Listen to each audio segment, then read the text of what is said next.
Imagine yourself having to move from state to state, different house to different house. Well, this was Laura Ingalls Wilder's childhood.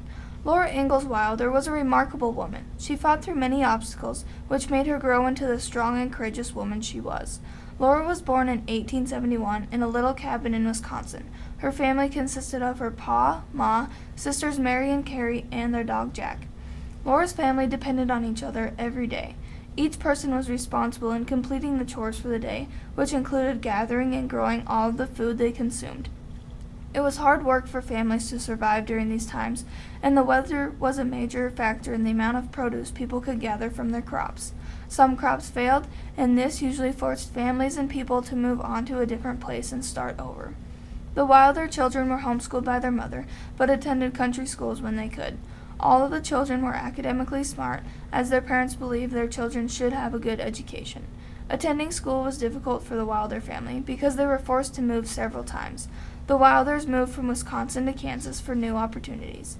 Imagine yourself in the place of the Wilders. Having to move from place to place would be extremely difficult, and Laura had to overcome this moving obstacle. She took responsibilities, helping her mother clean and cook, and she also helped with the chores and in the fields. The Wilders found themselves continuing to move further west and moved from Kansas to Minnesota. Laura attended school, helped with chores, and fished in the creek to catch fish for food. In the following years, the Wilders moved from Minnesota to Iowa, and then later back to Minnesota.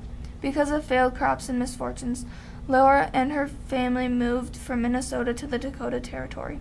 The family was forced to become accustomed to the new territory and a new house once again. It is here that Laura was able to take her first train ride when her pa started working for the new railroad.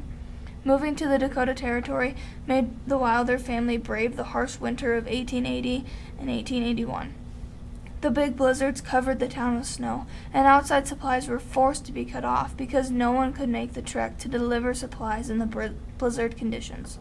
In order to bring in more income for the family, Laura received her teaching certificate at the age of 15.